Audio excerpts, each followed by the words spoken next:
Arjun, thank you very much for an interesting presentation. So we'll take questions again.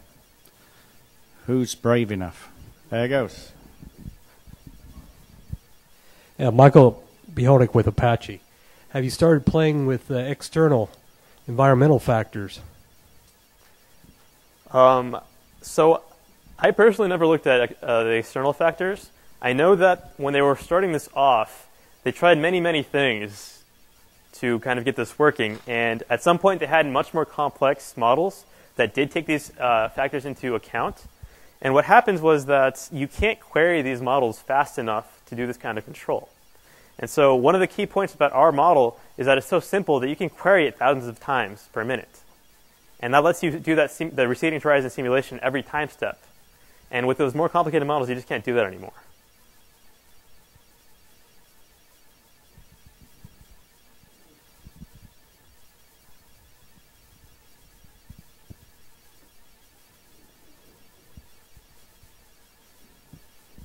I found the work you did.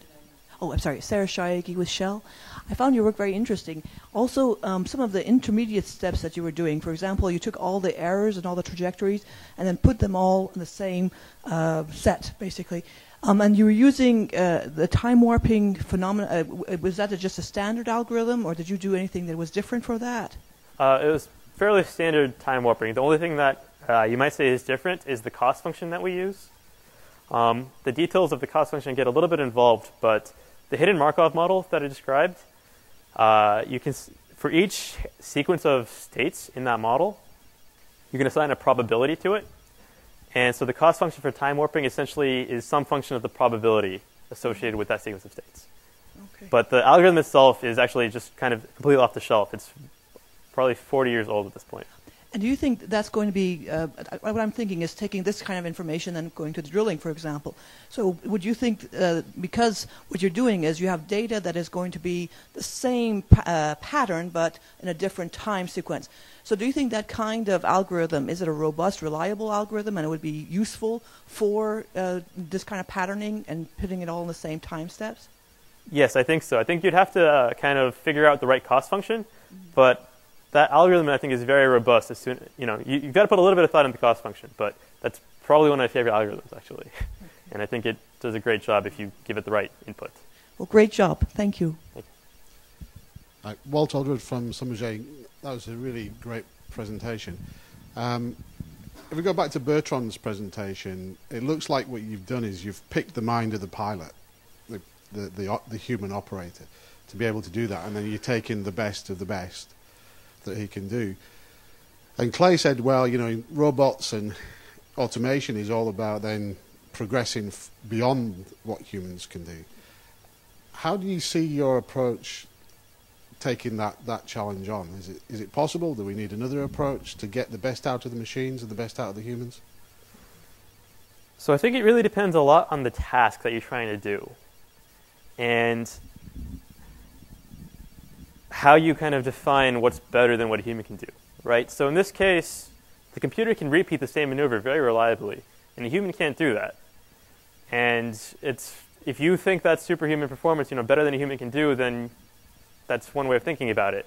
At the same time, if you just took that trajectory and compared it to what a human flew, it's very similar. So maybe you say that it's not actually doing better than what a computer. It's not actually doing better than what a human can do. And it's just very task specific. And so I don't know if the right way to think about it is exceeding humans or not. Another way of thinking about it is that with humans, maybe 1 out of every 100 times they reach maximum performance, right? And so that's what you want to be focusing on. And maybe you really need to go beyond like superhuman performance in those cases. In other cases, we've actually looked at, for other kinds of work, trying to speed things up. And so one of the other projects that we've used these apprenticeship learning techniques in is surgical robotics.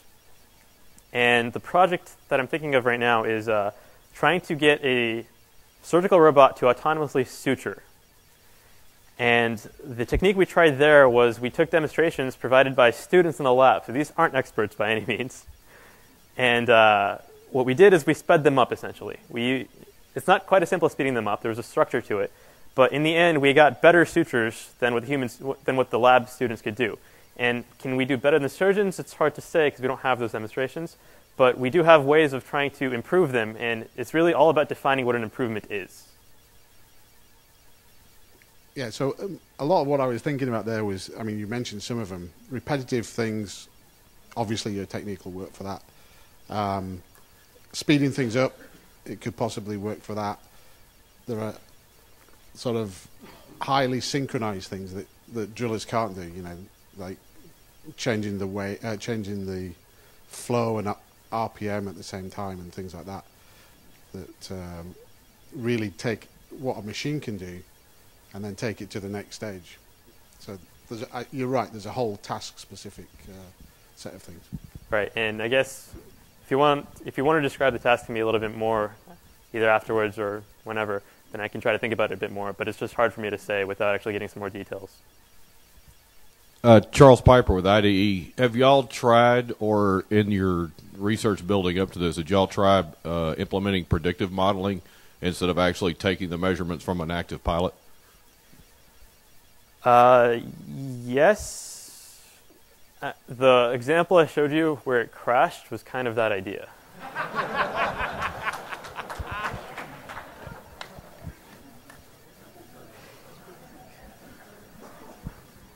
Do you have more to add to that?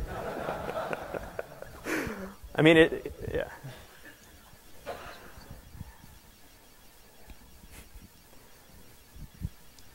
Dave Moran with Schlumberger.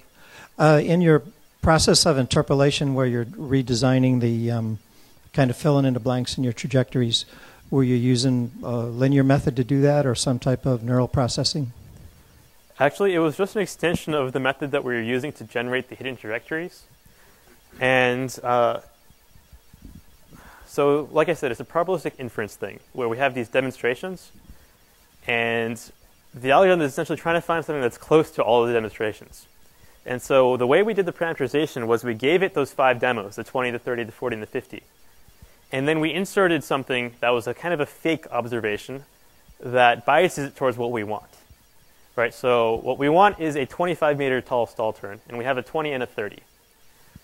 And if you just gave it those demos, okay, so maybe that's a bad example, because if you had a 20 and a 30, then maybe it would average out to 25 anyways. Let's say you gave it the 20 and the 50, okay, and you want the 25-meter stall turn. So if you just kind of gave it to the algorithm, it might generate something that's somewhere in between that. But we want it to be 25, or as close to 25 as we can get. So we feed it an extra observation that didn't actually happen, and force it to bias it to be closer to 25, while still obeying the dynamics of the helicopter. And so that's the key thing here, is that our probabilistic model still takes the dynamics of the helicopter into account. So it tries to find something that's close to the demos while still taking the dynamics into account. Just to follow up, how did it do when you projected outside the bounds of your training data? That depended a lot on the maneuver. And so for stall turns, it actually worked pretty well. And for loops, if I recall correctly, it didn't work that well. And so maybe there's some more analysis to be done there about what exactly you should do in those cases. But I don't have a good answer off the top of my head. Hi, Carl Appleton with NOV. Did you fly your scenarios on gusty days, or were they all totally calm? They weren't all totally calm. Obviously, the best performance was on days where it was totally calm, but it actually still works reasonably well on days where it wasn't. Or if the wind would gust up, it would actually still do well. I mean, it would essentially add a bit of a drift, and so the entire trajectory would maybe be off by 3 or 4 meters more, but it would still look the same. It's essentially as you just offset the trajectory. And so it does pretty well. The one thing that's very important is that the demonstrations are collected on clear days, but the execution will still carry over to windier days. If you had a parameter of different gusty days, so some very extreme and some less, would you be able to come up with a scenario that would fly robustly? I think so, but I'm not really sure if you need more sensing to do that, or if it would just be as simple as kind of having a few different modes. I guess it depends on what exactly you're looking for. If you wanted to fly within that 1 to 2 meter error range, regardless of the conditions that everything was collected in, and regardless of the conditions that you're executing it in now, I think you would need more sensing on board. Thanks.